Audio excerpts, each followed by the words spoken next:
For my son's 5th birthday, my sister gave him a brand new toy car. My son was playing with it when he suddenly went pale and looked up at me with wide, terrified eyes, whispering, "Mommy, my tummy hurts so bad, I feel sleepy." Then he collapsed, his body shaking. My husband grabbed him and ran to the car to get to the hospital. But when he came back, he brought the police with him. My name is Sarah, I'm 34, and for the longest time, I believed the greatest threat to my family was something external. An accident, a stranger, a cruel twist of fate. I never once thought the monster would be sitting at our dinner table, smiling over a slice of birthday cake. I never thought the monster would be my own sister. And so we come to Leo's 5th birthday, the big one, the gateway to kindergarten, the official end of toddlerhood. I was determined to make it the most magical day of his life, a day so full of joy, it would create a memory that would last forever. I went all out. I'd spent months planning a superhero-themed party in our backyard. We had a bouncy castle shaped like a fortress, a caterer serving mini pizzas and kryptonite green juice, and I'd personally spent 3 days constructing a 6-layer rainbow cake that looked like it had been ripped from a comic book panel. It was perfect. Our yard was filled with the shrieks and laughter of a dozen 5-year-olds in tiny, fluttering capes. Mark was playing the part of the friendly villain, letting the kids defeat him with foam swords.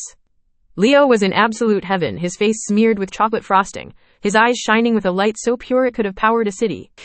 My sister Jessica, naturally, arrived fashionably late, making a grand entrance just as I was about to light the candles on the cake. She was dressed in a pristine white pantsuit, looking as if she'd just stepped out of a magazine, completely out of place and yet utterly commanding. In her hands, she held a single, large gift wrapped in shimmering silver paper with a ridiculously oversized, perfect blue bow. "Auntie Jessica is here," she announced, her voice cutting through the happy din.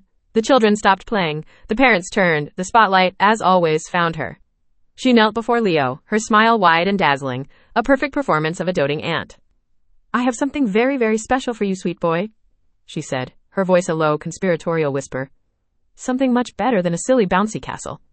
She cast a quick, dismissive look at me over his head. Leo, ever the sweet soul, just beamed, oblivious to the undercurrents. He tore into the paper with the chaotic gusto of a 5-year-old. Inside the box was the most incredible toy car I had ever seen. It wasn't a cheap plastic thing. It was a detailed, foot-long die-cast replica of a classic 1960s sports car, painted a glossy, metallic blue that shimmered in the sun. It had working headlights, a rumbling engine sound that started with the push of a button, and doors that opened with a satisfyingly heavy click. It was the kind of exquisite toy a collector would keep on a shelf, far too intricate and expensive for a 5-year-old. "Wow," Leo breathed, his eyes wide as saucers.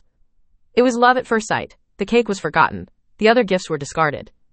It immediately became his most prized possession. The other kids crowded around, desperate for a turn, but Leo clutched it to his chest, shaking his head.